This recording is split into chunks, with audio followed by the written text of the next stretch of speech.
Curé a 17 sicarios en mi sala antes de que mi hija cumpliera 10 años.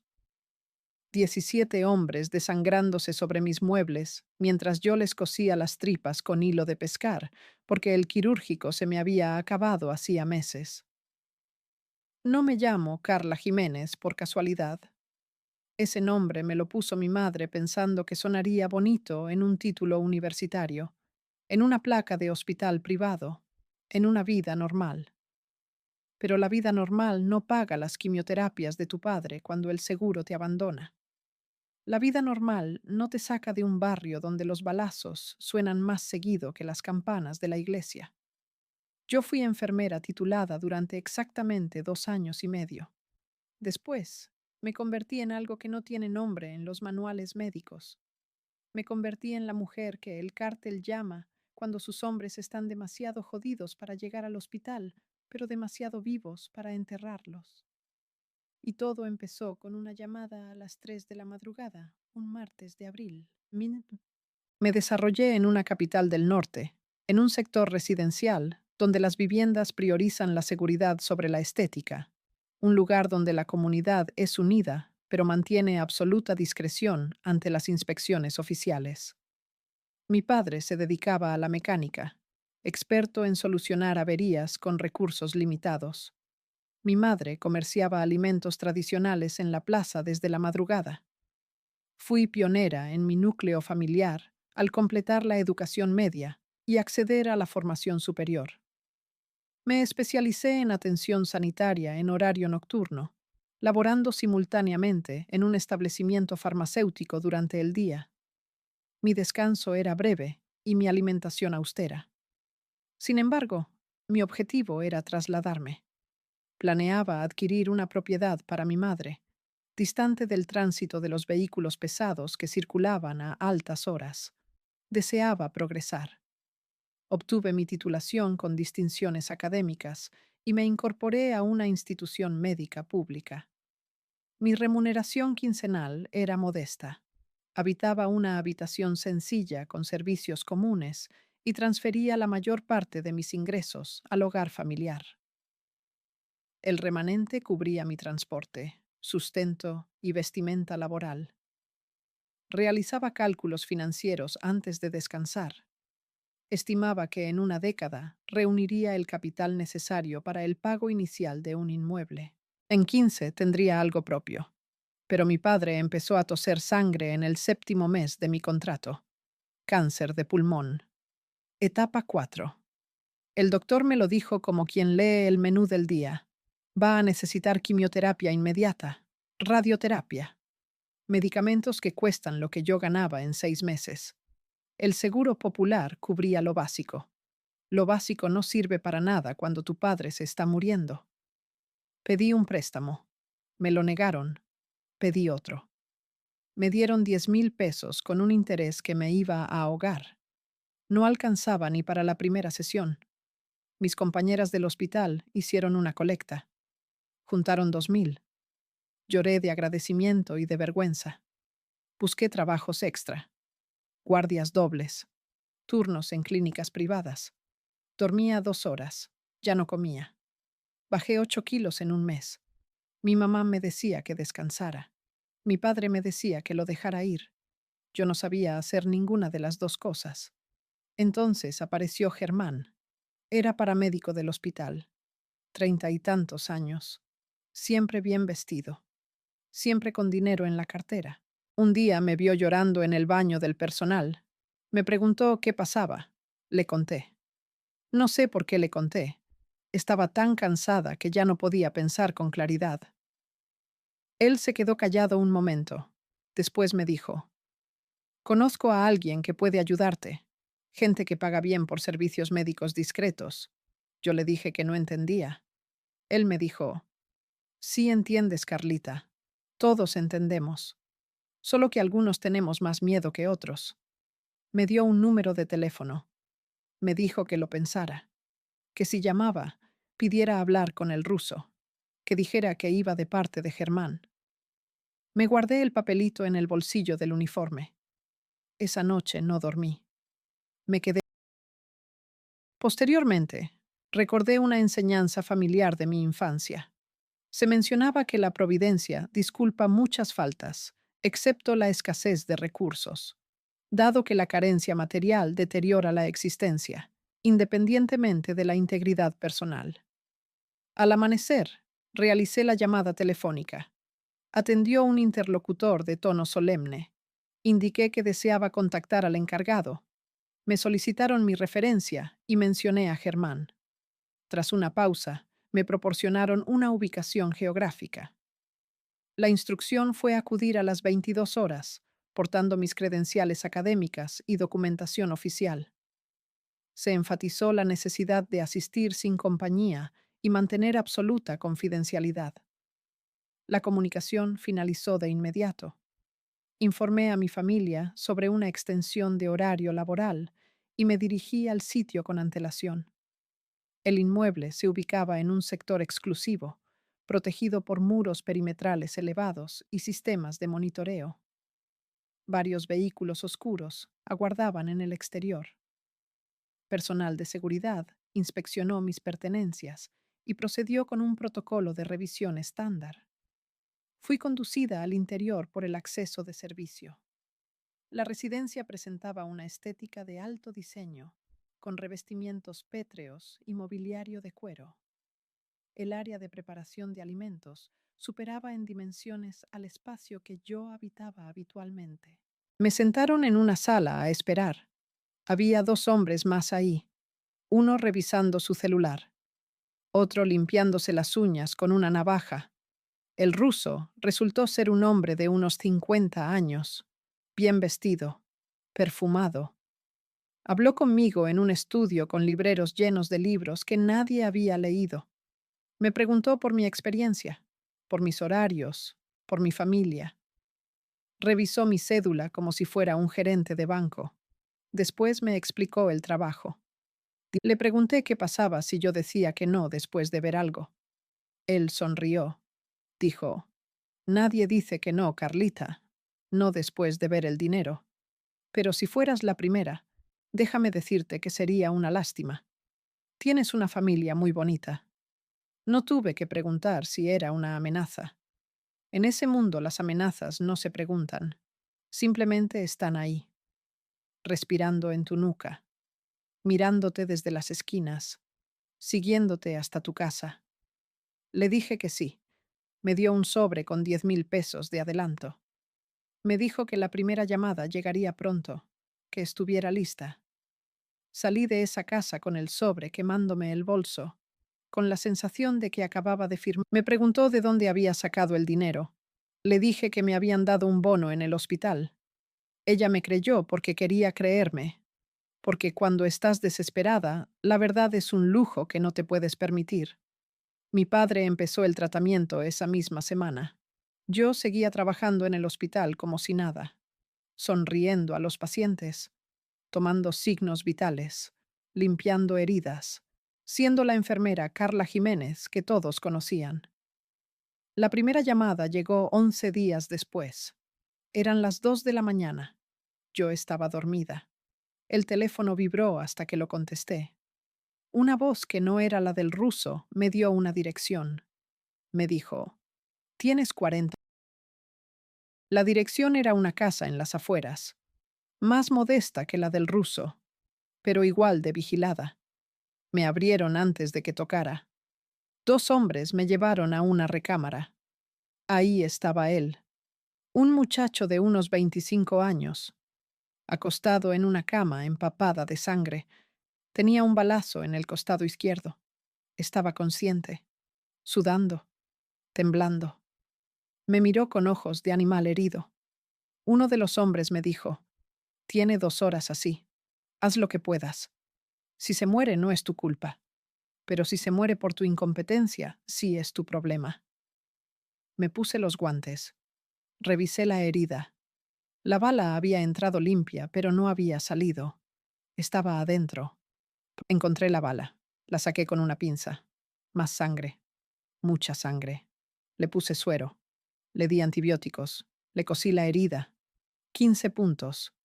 Mis manos temblaban, pero los puntos salieron derechos. Vendé todo. Le tomé los signos. Estaba estable. Por ahora. Uno de los hombres me dio un sobre.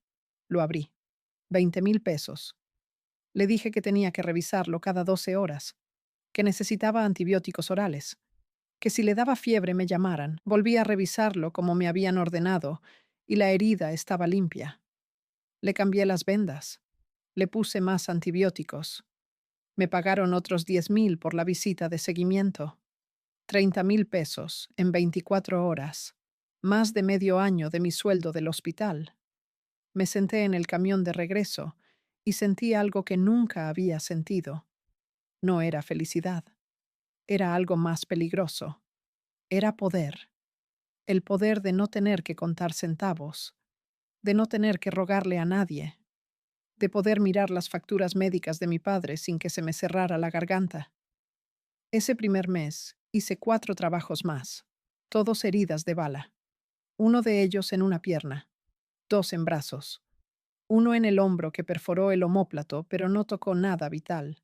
Me pagaban siempre en efectivo, siempre puntual, siempre con la misma advertencia silenciosa. Cállate la boca, haz tu trabajo, vive tranquila. Pagué 6 meses de quimioterapias por adelantado. Mi padre empezó a verse mejor. Recuperó algo de peso. El color le volvió a la cara. Mi mamá decía que era un milagro. Yo asentía y sonreía. Los milagros cuestan 20,000 pesos cada uno. Renté un departamento más grande, una recámara completa para mí, cocina propia, baño propio. Le compré ropa nueva a mi mamá. Empecé a mandar más dinero a la casa. Mis hermanos menores pudieron seguir en la escuela. Todo el mundo estaba contento. Nadie preguntaba de dónde salía tanto dinero de repente. O tal vez sí lo sabían. Tal vez todos sabían. Pero en Culiacán hay cosas que no se preguntan. Hay verdades que es mejor dejarlas enterradas. El trabajo se volvió rutina. El teléfono sonaba. Yo agarraba mi maletín. Llegaba a la dirección que me daban. Curaba al herido. Cobraba. Me iba. A veces eran casas. A veces departamentos. Una vez fue en un taller mecánico. Otra vez en el cuarto trasero de una carnicería. Los lugares cambiaban, pero la sangre siempre era la misma. Roja. Caliente. Desesperada. Aprendí a trabajar rápido. Aprendí a no temblar. Aprendí a mirar las heridas como rompecabezas que había que resolver. Entrada de proyectil. Trayectoria. Daño interno probable. Solución. Mis manos se volvieron más seguras, mis puntos más limpios, mis diagnósticos más precisos. Me estaba convirtiendo en algo mejor que una enfermera de hospital. Me estaba convirtiendo en alguien indispensable. Al tercer mes, el ruso me llamó personalmente. Me citó en la misma casa donde nos habíamos conocido. Esta vez me hizo pasar a la sala principal. Había otros hombres ahí, más jóvenes, mejor vestidos. Uno de ellos me miró de arriba a abajo como si fuera ganado. El ruso le dijo algo en voz baja y el tipo bajó la vista. El ruso me ofreció un whisky. Yo no tomo, pero acepté por educación. Me dijo: Carla, estamos muy contentos con tu trabajo. Eres discreta. Eres buena. No pides más de lo acordado. Eso es raro. La mayoría de la gente cuando ve el dinero se vuelve ambiciosa. Tú no. Eso me gusta. Le di un trago al whisky. Me quemó la garganta. Le dije: solo quiero hacer mi trabajo y mantener a mi familia. Él sonrió. Dijo: por eso te voy a ofrecer algo más. Me explicó que necesitaban alguien de planta. Alguien disponible 24/7. Alguien que pudiera recibir heridos en su propia casa. Montar una especie de clínica clandestina. Me pagarían un sueldo fijo de 50,000 al mes, más 20,000 por cada paciente. Me conseguirían equipo médico, medicinas, lo que necesitara. A cambio, yo tenía que estar siempre lista, siempre disponible. Y nunca, pero nunca decir que no. Le pregunté qué pasaba si yo no quería. Él se quedó callado un momento. Después dijo: Carla, tú sabes que esto no es Walmart. Aquí no hay renuncia con 2 semanas de aviso. Aquí estás adentro o estás muerta. Y francamente preferiría que estuvieras adentro. Eres muy útil viva. Acepté esa misma noche, no porque quisiera, sino porque en ese momento entendí algo fundamental. Yo nunca había tenido opción. Desde el momento en que marqué ese número de teléfono, desde el momento en que curé al primer sicario, yo ya estaba adentro. Solo me estaba dando cuenta. Me consiguieron una casa, 3 recámaras, 2 baños, en una colonia tranquila de clase media. Nada ostentoso, nada que llamara la atención. Me llenaron una de las recámaras con equipo médico, camas de hospital, monitor de signos vitales, desfibrilador, oxígeno, suero, medicamentos suficientes para abrir una farmacia, anestesia, bisturís, material de sutura, todo nuevo, todo de calidad, mejor que el del Hospital General donde yo trabajaba. Renuncié al hospital. Les dije que había conseguido un trabajo mejor pagado en una clínica privada. Me hicieron una despedida. Pastel, abrazos, buenos deseos. Germán me dio la mano y me susurró al oído: Bienvenida al equipo Carlita. Ahora sí vas a conocer el negocio de verdad. De madrugada, en la tarde, durante la cena. Camionetas se estacionaban afuera. Hombres arrastraban a otros hombres. Los tiraban en mi sala, en mi cocina. Una vez en el pasillo porque no alcanzaron a llegar a la recámara médica. Sangre por todos lados. Gritos. Súplicas. Yo trabajaba como máquina. Revisión rápida. Clasificación. Este se puede salvar. Este no. Este necesita cirugía. Este solo necesita puntos. Priorizaba. Tomaba decisiones de vida o muerte en segundos. Me volví buena en eso. Demasiado buena. Hubo un hombre al que no pude salvar. Le habían dado 3 balazos en el pecho. Uno le perforó el pulmón. Otro le destrozó el hígado. El tercero le rozó el corazón. Lo traté de estabilizar, pero se me fue en la mesa. Dejó de respirar. Su corazón se detuvo. Intenté reanimarlo. Compresiones, oxígeno, adrenalina. Nada funcionó. Los hombres que lo trajeron se quedaron mirándome.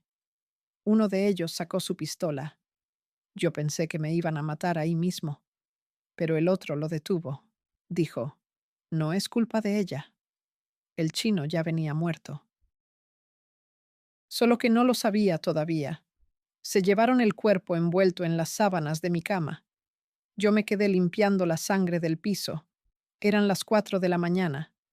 Mis manos no temblaban. Eso fue lo que más me asustó. Pagué el funeral, pagué la tumba, pagué todo. Mi mamá me agradeció entre lágrimas. Yo asentí y seguí sin sentir nada. Después del funeral volví a la casa. Había un paciente nuevo esperándome, y yo los curaba, los cosía, los devolvía a la vida para que siguieran en el negocio, para que siguieran matando, para que siguieran siendo torturados. El ciclo no terminaba nunca. Conocí a gente que no debería haber conocido. Comandantes de policía que llegaban a mi casa con heridas que no podían explicar en sus propios hospitales. Políticos locales que venían a que les curara las manos después de golpear a alguien. No tenía amigos, no tenía pareja, no tenía sueños. Solo tenía un teléfono que sonaba a cualquier hora y hombres sangrando en mi sala. Me había convertido en un fantasma, en alguien que existía solo para servir a un sistema que devoraba personas y las escupía rotas. Una noche llegó una mujer. Era la primera vez que me traían una mujer herida. Tenía unos 30 años, bonita, golpeada. Le habían roto la nariz. Tenía moretones en todo el cuerpo, costillas fracturadas. Pero lo peor no eran los golpes. Lo peor era la mirada. Estaba vacía, rota, muerta en vida. La curé en silencio. Ella no dijo nada. Los hombres que la trajeron tampoco. Cuando terminé, uno de ellos me dijo: «Esta es la vieja del gallo. Se pasó de lista. Quiso irse. Ahora ya sabe que no se va nadie». La mujer me miró a los ojos por un segundo. Vi en ella lo que yo estaba empezando a ver en el espejo cada mañana: el vacío. la resignación, la certeza de que ya no había salida. Esa noche no pude dormir. Me quedé sentada en la cocina viendo la pared, pensando en cómo había llegado hasta ahí, en todas las decisiones que me habían traído a ese lugar, y me di cuenta de algo terrible, que yo había elegido esto. Nadie me había obligado. Nadie me había puesto una pistola en la cabeza. Yo había visto el dinero y había dicho que sí, una y otra vez. Había dicho que sí. Y ahora estaba atrapada en una vida que no reconocía, curando a monstruos, siendo cómplice de horrores. Lo tiraron en la camilla como si fuera un costal de papas. El niño no lloraba. Eso fue lo que más me impactó. No lloraba. Solo me miraba con esos ojos enormes mientras yo le quitaba la playera empapada de sangre. La bala había entrado limpia. Había salido por atrás. No tocó hueso. Tuve suerte. Él tuvo suerte. Lo limpié. Lo cosí. Le puse antibióticos. Le di algo para el dolor. Él seguía sin decir nada. Le pregunté cómo se llamaba, así de horrible. Los trabajos se volvieron más frecuentes, más violentos. Hubo una guerra por el control de una ruta. No sé ni me importaba qué ruta. Solo sé que durante 2 meses mi casa pareció hospital de campaña. Llegaban 5. Yo trabajaba en silencio mientras él hablaba. Le saqué las balas. Le cosí el estómago. Le puse suero. Le di antibióticos de amplio espectro. Lo estabilicé. Mientras lo hacía, me empezaron a traer casos más complicados. Un tipo al que le habían reventado el bazo con un bat de béisbol. Otro con el intestino perforado por un picayelo. Uno con quemaduras de tercer grado, como si un hombre no hubiera muerto ahí gritando de dolor. Empecé a consumir clonazepam para poder dormir. 2 pastillas cada noche, a veces 3. Me despertaba sobresaltada con pesadillas. Veía caras, cuerpos, sangre. Escuchaba gritos, súplicas, el sonido de las balas entrando en la carne. Me levantaba empapada en sudor. Revisaba la casa. Todo estaba tranquilo. Pero el miedo no se iba. El miedo estaba adentro, instalado en mi pecho como un tumor.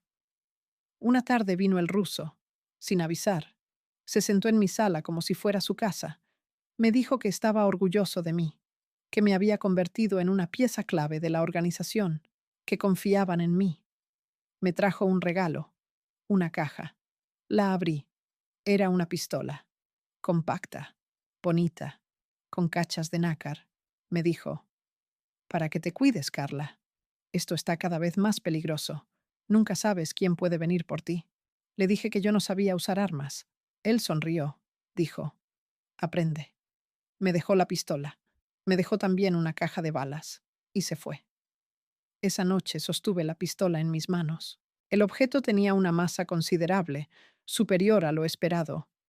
Inerte, de aleación fría, tangible. Reflexioné sobre las múltiples intervenciones médicas que había realizado debido a herramientas de esa naturaleza. Y en ese instante, yo poseía una, supuestamente para garantizar mi integridad, o eso afirmaban. No obstante, conocía la realidad. Aquel dispositivo no tenía como fin defenderme de adversarios externos. Su función era recordarme que mi posición también era sustituible, que si en algún momento optaba por romper el silencio, si decidía retirarme, si pasaba a convertirme en un inconveniente, ese instrumento sería utilizado, quizás por mi propia mano, quizás hacia mi persona. El resultado era irrelevante. Coincidí con operadores de campo que apenas habían dejado la infancia, jóvenes de 15, 16 años, con gráficos en la piel, con expresiones vacías. Acudían requiriendo asistencia y discutían sus asignaciones como si fueran labores convencionales. Mencionaban, hoy fue necesario neutralizar a 2 objetivos. O, me encargué del traslado involuntario del administrativo. O, fuimos a marcar presencia en el sector. Se referían a la finalización de vidas con la misma tónica de quien habla de logística y distribución, con idéntica naturalidad. con total desapego. Y lo más inquietante era que lograba comprender su lógica, porque tras asistir a un centenar, a 200, a medio millar, después de ver tanta sangre, tanto dolor, tanta muerte, tú también te vuelves indiferente, te adaptas o te mueres. No hay otra opción. Me trajeron a un hombre que había sido torturado durante 3 días. Le habían arrancado las uñas, le habían quemado los pies, le habían roto los dedos uno por uno. Tenía cortes por todo el cuerpo. Estaba en shock, deliraba. Yo lo sedé, lo limpié, lo vendé. Hice lo que pude. Pero sabía que aunque sobreviviera, nunca iba a recuperarse. Hay daños que van más allá del cuerpo, daños que se quedan en el alma. Si es que nos queda algo de alma después de todo esto. Una noche me llamaron para ir a una fiesta. Me dijeron que era importante, que había un jefe grande que quería conocerme, que me vistiera bien. Yo no quería ir, pero no era una invitación, era una orden. Me puse un vestido negro, me maquillé, me arreglé el pelo. Parecía otra persona, parecía alguien normal. Llegué a una quinta en las afueras, enorme, lujosa, llena de camionetas del año, de hombres armados, de mujeres hermosas que claramente no estaban ahí por elección propia. Había música, alcohol, drogas, todo lo que quisieran. Me presentaron con el jefe, un hombre de unos 50 años, bien vestido, con olor a perfume caro. Me estrechó la mano. Me dijo que había escuchado mucho de mí, que yo era famosa en la organización, la enfermera que salvaba a todos. Le dije que solo hacía mi trabajo. Él se rió. Dijo, «Modesta también. Me caes bien, Carla. Toma, bebe conmigo». Me dio una copa de champán. Yo bebí. No quería, pero bebí. Él me presentó con otros hombres, todos importantes, todos peligrosos. Hablaban de negocios como si fueran empresarios legítimos, de plazas, de rutas, de envíos, de política. Mencionaban nombres de funcionarios, de senadores, de empresarios, nombres que yo había visto en televisión, en periódicos, gente respetable, gente intocable, y todos estaban conectados. Todos eran parte de lo mismo. Vi cosas esa noche que no debí ver. Vi a un político famoso esnifando cocaína en el baño. Vi a un cantante conocido con 2 menores en su regazo. Vi a un comandante de la Federal riendo mientras contaba cómo había torturado a un detenido. Y todos actuaban como si fuera lo más normal del mundo, como si no existieran consecuencias, como si fueran intocables. Y lo eran, lo siguen siendo. Me fui de esa fiesta a las 4 de la mañana, mareada, asqueada, asustada, porque esa noche entendí algo fundamental, que esto no era solo un cártel, no era solo un grupo de criminales, era un sistema que incluía a la policía, a los políticos, a los empresarios, a los medios, a todos. Y yo era parte de ese sistema, una pieza pequeña pero necesaria, y no había forma de salir. Porque cuando sales del sistema, cuando sabes demasiado, cuando te conviertes en un riesgo, el sistema te elimina, siempre. El punto de quiebre llegó con mi hija. Yo no tenía hija. Nunca había tenido tiempo para relaciones, para familia propia, para nada que no fuera trabajo y supervivencia. Pero el cártel decidió que necesitaba algo que me atara más fuerte, algo que me hiciera más obediente, más controlable. Y encontraron la forma perfecta. Me la trajeron un martes de marzo. Una niña de 8 años. Flaca. Sucia. Asustada. Me dijeron que era hija de un deudor que no había pagado, que el deudor estaba muerto, que la niña no tenía a nadie, que yo iba a cuidarla, que era mi responsabilidad ahora, que si algo le pasaba a la niña, me pasaba a mí también. No era adopción, era secuestro, era chantaje, era otra cadena alrededor de mi cuello.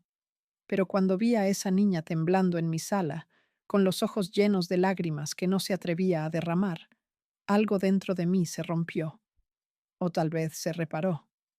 No lo sé. Le di de comer, le di ropa limpia, le preparé una cama en la recámara que ya no usaba para pacientes. Ella no hablaba, no sonreía, solo me miraba con desconfianza, como un animal herido que espera el siguiente golpe.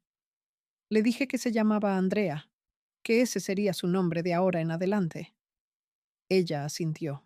No preguntó por sus padres. Ya sabía que estaban muertos. Los niños en este mundo aprenden rápido. Las primeras semanas fueron imposibles. Andrea se despertaba gritando en las noches. Tenía pesadillas. Yo la consolaba como podía.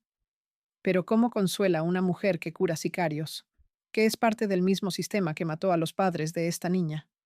No podía, pero intentaba. Le compraba juguetes, ropa, dulces, cosas materiales porque no sabía dar nada más. Poco a poco ella empezó a hablar, a sonreír tímidamente, a confiar.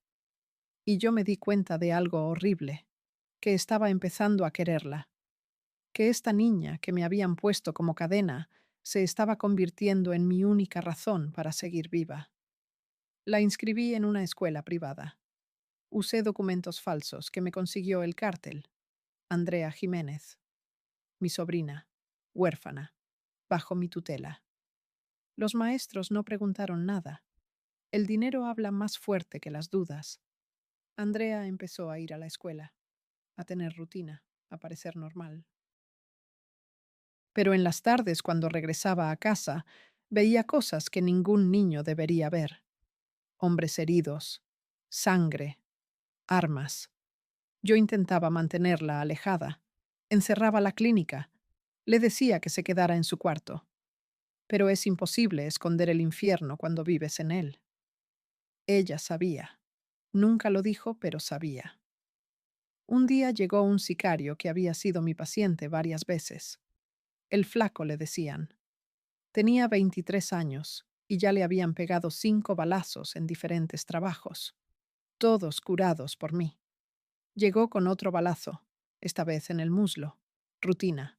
Lo puse en la camilla. Empecé a trabajar. Andrea salió de su cuarto. La había escuchado. Vio al flaco sangrando. Vio mis manos trabajando. Y en lugar de asustarse, se acercó. Me preguntó si podía ayudar. Yo le dije que no, que se fuera a su cuarto. Ella insistió. Dijo que quería aprender, que quería ser como yo. Y en ese momento sentí algo peor que miedo. Sentí horror, porque estaba viendo mi futuro, viendo cómo este sistema devoraba a otra generación. Reflexionaba sobre cómo una joven ajena a todo esto se estaba transformando en un elemento más del sistema. Alcé la voz de forma inusual y le ordené retirarse, enfatizando que aquel entorno no le correspondía ni jamás lo haría. Andrea, visiblemente afectada, abandonó la estancia con lágrimas. El individuo presente me observó y sugirió mantener la calma, comentando que la chica simplemente tenía intenciones de colaborar. Insinuó que, con la instrucción adecuada, podría ser útil en las operaciones, argumentando que es habitual iniciar temprano en estas actividades. Le solicité silencio inmediato. Concluí el procedimiento de asistencia y él se marchó. Permanecí solitaria en el consultorio, desbordada por la emoción tras años de contención. Comprendí que las alternativas eran nulas y que ambas estábamos vinculadas irremediablemente a este destino, atrapadas en el mismo ciclo. Esa noche conversé con Andrea para disculparme por mi tono elevado. Le expuse que mis labores no eran el ejemplo a seguir y que ella no debía aspirar a mi posición. Insistí en que debía priorizar su formación académica y buscar una realidad distinta, lejos de este círculo. Ella me miró fijamente y planteó una duda lógica. Si mis acciones eran cuestionables, ¿cuál era la razón del alto reconocimiento social, los obsequios recibidos y la estabilidad económica que disfrutábamos? Me quedé sin argumentos para responder, porque tenía razón. En este mundo el mal paga bien, el mal te da respeto, El mal te da poder. Y los niños ven eso, aprenden eso, se adaptan a eso. Los meses siguientes, intenté mantener a Andrea lo más lejos posible del negocio, pero era imposible. La casa era la clínica era la casa. No había separación. Ella crecía viendo violencia, viendo sangre, viendo muerte, y se acostumbraba, como me había acostumbrado yo, como se acostumbra todo el mundo que sobrevive en este infierno. Un día le pregunté qué quería ser de grande. Esperaba que dijera maestra, doctora, algo normal. Me dijo, quiero ser como tú, tía. Quiero curar gente importante, ganar dinero, tener respeto. Se me partió el corazón, porque había fracasado. Había intentado protegerla y había fracasado. El sistema ya la había tocado, ya la había marcado, ya era parte de ella. Entonces llegó la traición, no la mía, la de alguien más arriba en la cadena. Uno de los lugartenientes decidió trabajar con un cártel rival. Pasó información, pasó rutas, pasó ubicaciones. Hubo una masacre, 15 muertos en una noche. El cártel respondió. Cazaron al traidor, lo torturaron durante 2 semanas. Después me lo trajeron. Querían que lo mantuviera vivo, que lo curara solo para seguir torturándolo, que fuera mi trabajo mantenerlo consciente mientras lo destruían pedazo por pedazo. Le dije que no. Por primera vez en años dije que no. Le dije al ruso que yo curaba heridas de trabajo, que no participaba en torturas, que eso no era parte del trato. El ruso me miró como si hubiera dicho la cosa más estúpida del mundo. Me dijo, Carla, ¿tú crees que hay diferencia? ¿Crees que curar a un sicario después de un trabajo es diferente a curar a un traidor durante su castigo? Es lo mismo. Todo es lo mismo. Tú eres parte de esto. No hay líneas, no hay límites. Hay trabajo y hay paga. Le dije que no podía, que había cosas que no podía hacer. Él sacó su teléfono. Me mostró una foto. Era Andrea, saliendo de la escuela, con uniforme, sonriendo. El ruso dijo, bonita niña. Sería una lástima que algo le pasara. Me temblaron las piernas. Me tembló todo. Le dije que lo iba a hacer, que mantendría vivo al traidor, que haría lo que quisieran. Mantuve vivo a ese hombre durante 9 días. 9 días en los que lo torturaron de formas que no voy a describir.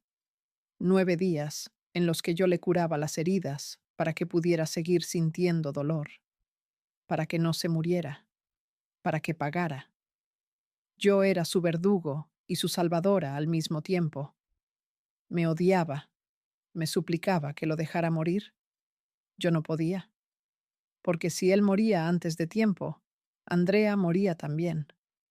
Así que lo mantuve vivo, hasta que ellos decidieron que ya había pagado suficiente, hasta que le metieron una bala en la cabeza y se acabó. Me pagaron 100,000 pesos por ese trabajo, el doble de lo normal, por mi dedicación, por mi profesionalismo. Guardé el dinero. Me bañé intentando quitarme el olor a sangre y muerte. No se fue. Nunca se va. Esa noche no pude dormir, ni siquiera con las pastillas. Me quedé sentada en la sala viendo a Andrea dormir en su cuarto, pensando en cómo protegerla, pensando en cómo salir. Pero no había salida. Nunca la hubo. Al día siguiente el ruso vino a visitarme. Traía regalos, juguetes para Andrea, una pulsera cara para mí.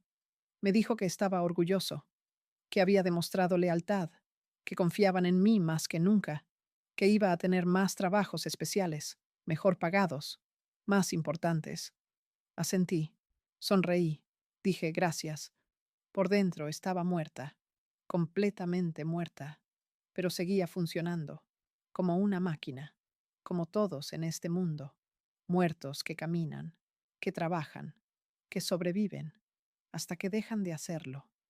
La caída empezó con algo tan simple como un nombre que no debí escuchar, una conversación que no debí presenciar. Fue durante uno de esos trabajos nocturnos. Trajeron a un herido grave, balazo en el abdomen, hemorragia interna. Yo estaba trabajando concentrada cuando llegó el ruso con otros 2 hombres que nunca había visto. Hablaban en voz baja, pero yo estaba ahí. A 2 metros.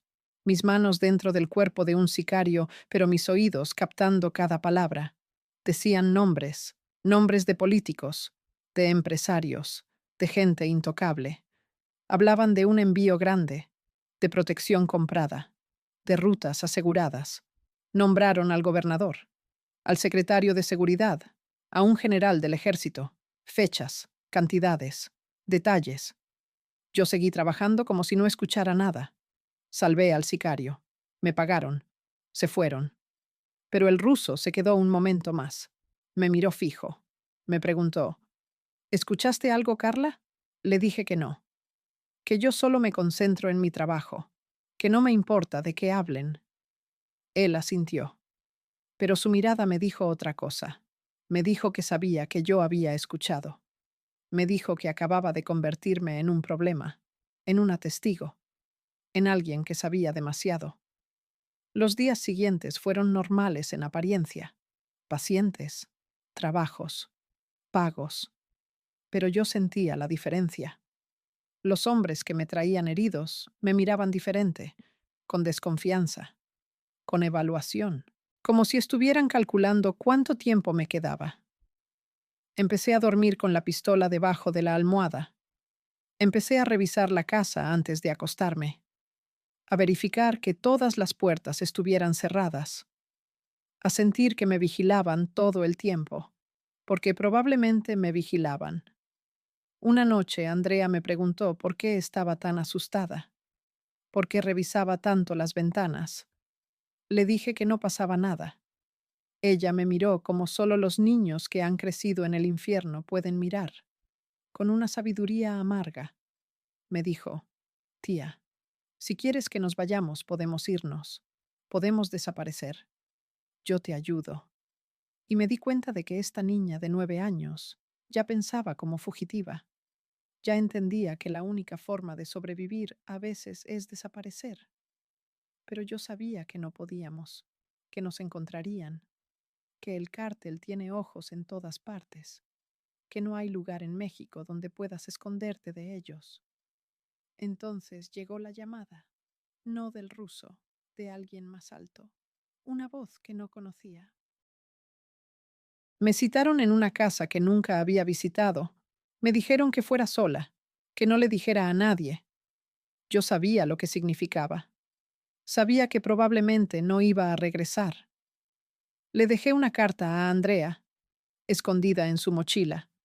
Le decía que la quería, que no era su culpa, que intentara ser diferente, que estudiara, que saliera de este mundo, que no terminara como yo. Sabía que era inútil, pero tenía que intentarlo. Llegué a la dirección. Era una casa abandonada en las afueras, sin muebles, sin luz, solo un foco colgando del techo. Había 5 hombres esperándome, ninguno que yo conociera. Uno de ellos habló. Me dijo, Carla, tenemos un problema. Tú sabes demasiado. Tú escuchaste cosas que no debías escuchar. Eso nos pone nerviosos.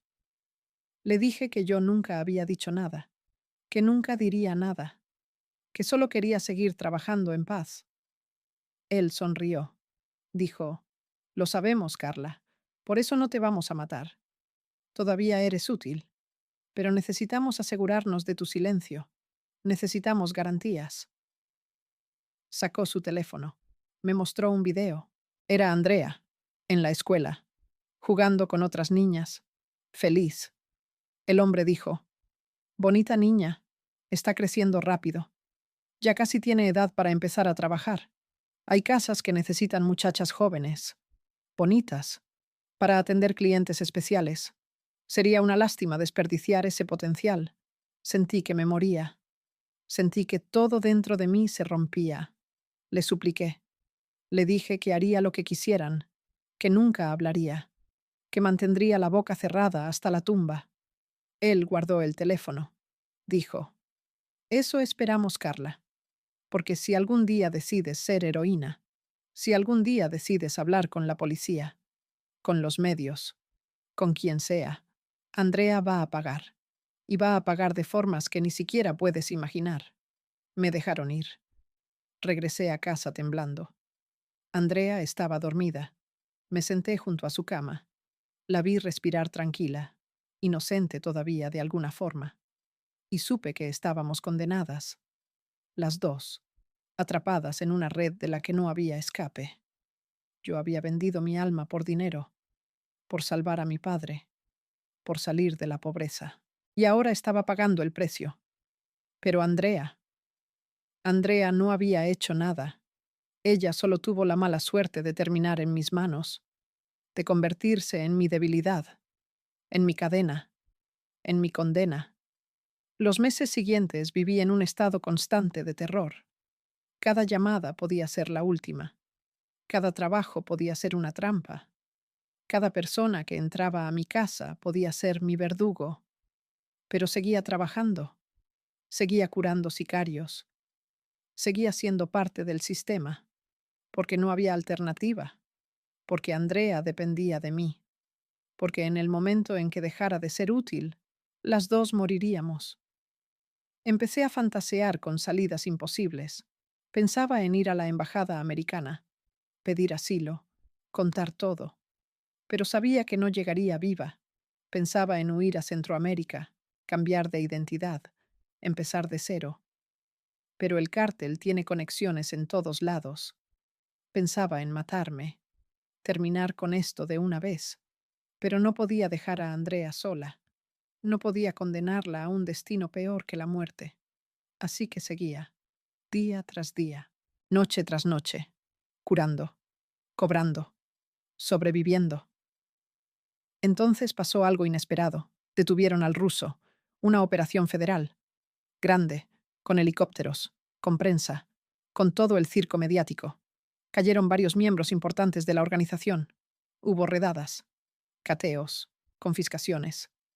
El cártel se desestabilizó. Empezó una guerra interna por el poder. Las calles se llenaron de muertos.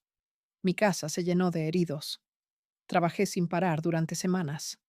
Perdí la cuenta de cuántos. Salvé a algunos. Perdí a otros. Todo era caos. En medio del caos, tomé una decisión. Hablé con un contacto que tenía en la Cruz Roja. Le pedí ayuda. Le conté parte de mi historia. No todo. Nunca todo. Pero suficiente. Me consiguió documentos falsos. Para mí y para Andrea. Me consiguió un contacto en Tijuana.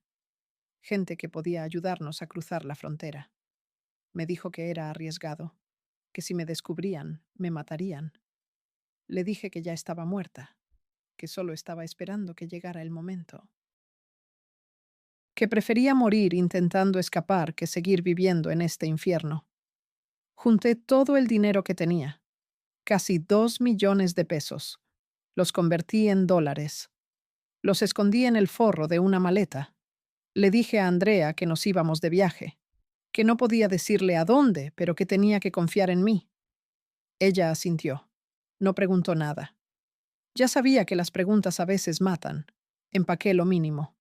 Ropa, documentos, la pistola. Nada más. Dejé la casa. Dejé todo el equipo médico. Dejé mi vida de los últimos años. Llegamos a Tijuana. El contacto nos recibió. Nos escondió en una casa de seguridad. Nos dijo que el cruce sería en 3 días, que teníamos que esperar, que mantenernos escondidas. Esos 3 días fueron los más largos de mi vida. Cada ruido me hacía saltar. Cada voz desconocida me hacía pensar que nos habían encontrado. Andrea me abrazaba en las noches. Me decía que todo iba a salir bien, que íbamos a lograrlo. Yo asentía, pero no le creía. Había visto demasiadas cosas salir mal como para creer en finales felices. El día del cruce llovía. Salimos de madrugada. Caminamos por el desierto. Un coyote nos guiaba. Había otras personas, familias, niños, todos buscando lo mismo. Una oportunidad, una vida mejor, o simplemente una vida. Caminamos durante horas. Andrea se cansaba, pero no se quejaba. Yo cargaba la maleta con el dinero. Cargaba también el peso de todos los muertos que había curado, de todas las decisiones que me habían traído hasta ahí. Llegamos al muro. Lo cruzamos por un túnel. Del otro lado nos esperaba una camioneta. Subimos. Nos llevaron a Los Ángeles. Nos dejaron en una dirección. El contacto nos dio teléfonos de organizaciones que ayudaban a migrantes. Nos deseó suerte. Se fue. Nos quedamos solas, en un país extraño, sin idioma, sin papeles legales, pero vivas. Por primera vez en años, vivas de verdad. Ahora vivimos en un cuartito en el este de Los Ángeles. Trabajo limpiando casas, usando documentos falsos, ganando $9 la hora. Andrea va a una escuela pública. Está aprendiendo inglés, hace amigas, sonríe a veces. Yo duermo con pesadillas todavía. Me despierto sudando, pensando que vienen por mí, que me encontraron, que van a llevarse a Andrea. Pero no vienen. Por ahora no vienen. Sé que esto no terminó. Sé que el cártel tiene memoria larga, que la gente como yo no simplemente desaparece sin consecuencias. Pero también sé que hice lo único que podía hacer. Intenté salvar a Andrea. Intenté darle una oportunidad que yo nunca tuve. La oportunidad de ser alguien diferente. De no terminar curando sicarios. De no vender su alma por dinero. De no vivir con miedo constante. A veces pienso en mi casa en Culiacán, en todo ese equipo médico que dejé, en los pacientes que ya no puedo curar, en el sistema del que formé parte durante años, y me pregunto si alguien más ocupó mi lugar, si hay otra enfermera ahora cosiendo sicarios en su sala, ganando dinero manchado de sangre, vendiéndose pedazo por pedazo hasta no quedar nada. Probablemente sí, porque el sistema siempre encuentra reemplazos. Siempre hay alguien desesperado, alguien con un padre enfermo, con deudas que no puede pagar, con hambre de una vida mejor, y el sistema los devora, uno por uno, sin parar, sin piedad. Yo fui la enfermera del cártel durante 5 años. Curé a cientos de hombres. Mantuve vivos a asesinos, torturadores, violadores, gente que no merecía vivir. Lo hice por dinero, por supervivencia, por miedo. Y ahora cargo con esa culpa, con esas manos manchadas, con esos fantasmas que no me dejan dormir. No busco perdón, no busco redención. Solo busco que Andrea tenga una oportunidad, que no termine como yo, que pueda mirar sus manos y verlas limpias. Esta es mi confesión, mi testimonio, mi advertencia.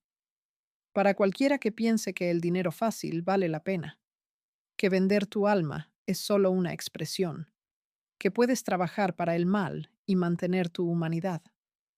No puedes. El mal te consume, te transforma, te convierte en algo que ya no reconoces.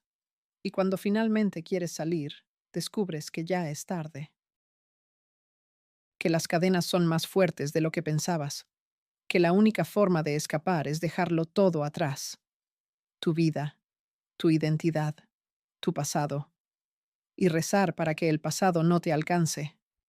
Yo escapé, por ahora, pero sé que la enfermera que fui sigue ahí, en alguna casa de Culiacán, curando heridos, cobrando su precio, muriendo poco a poco.